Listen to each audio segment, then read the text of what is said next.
கண்மலை வெடிப்புதங்க புகழிடம் கண்டு கொண்டே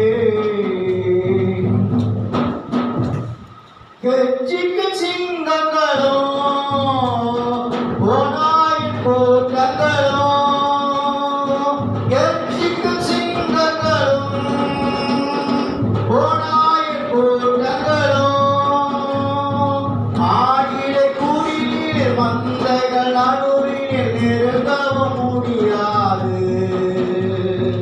ஆடிலை கூடினீர் மந்தைகள் அருளில் நெருங்கவும் முடியாது நான் திருக்கோவில் நாளை காலத்தில் சிலுவையில் மாநிலத்தில் கண்மலை வெடிப்புதங்க கண்டு கொண்டே பொல்லாரின் பறவைகளும் மறைவான சதிபலவும் பொல்லாரின் பறவைகளும் மறைவான சதிபலவும் வல்லோனின் காலத்தில் மறைவாயுள்ள யாரையும் அணுகாது வல்லோனின் காலத்தில் மறைவாயுள்ள யாரையும் அணுகாது நான் திருப்பூரின் நாளை காலத்தில் சிலுவையில் மாநிலத்தில் கண்மலை வெடிப்புதங்க புகழிடம் கண்டு கொண்டே கண்மலை வெடிப்புதங்க நான் புகழிடம் கண்டு கொண்டே ஆண்டவரே இந்த வாக்கு மூலமாக நீ பேசும் இயேசுவின் நாமத்தாலே இந்த அடைக்கலை நுழைக்கிற தேவன் நீதாமே அது எல்லாவற்றையும் இந்த நாளில் அப்பா பிள்ளைகள் கேட்கிற வசனங்கள் மூலமாக இயேசுவின் நாமத்தில் பிதாவே ஆமென். அல்லேலூயா அல்லேலூயா. அவரை பார்ப்பதற்கு இப்படிப்பட்ட ஒரு நல்ல தருணத்தை தந்திருக்கிறார்.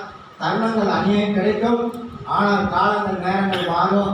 ஆனால் ஐயா சோத்திர காலங்கள் மாறும் ஐயா, நாட்களில் எல்லா நாட்களும் மாறும், மனிதர்களும் மாறுவார்கள். ஆனால் ஆண்டவர் மாறாத நம்முடைய தேவனாக இருக்கிறார்.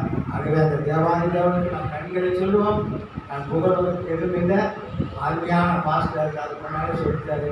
இப்படிதான் வாழ்ந்து கொண்டிருக்கிறோம். கர்த்தருக்குள்ளாக இந்த 40 காலத்தில் ஐயா கர்த்தர் செய்த காரியங்கள்லாம் பார்க்கும்போது இப்படிதான் எனக்கு வாழ தெரியுது, வேறு எதுவும் தெரியாது, எனக்கு ஒன்றும் தெரியாதுன்னு சொல்லி நான் கைவிட்டு விடுவேன்.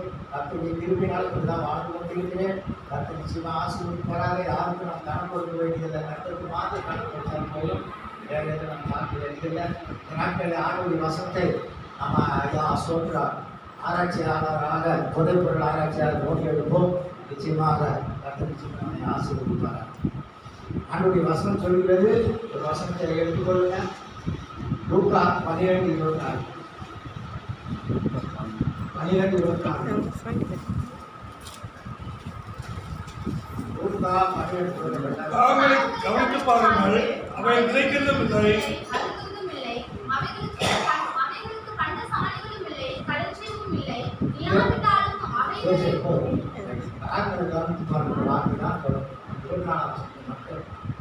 காகங்களை கவனித்து பாருங்கள் சொல்லி வேதம் சொல்லிக்கிறது. பிரியமானவர்களே, இந்த இடத்துல அதே எப்ரேயர் 3ஆம் அதிகாரத்தில் ஒரு வசனத்தை எடுத்துக்கொள்வோம். அதுவே பார்க்கும்போது எப்ரேயர் 3ஆம் அதிகாரத்தை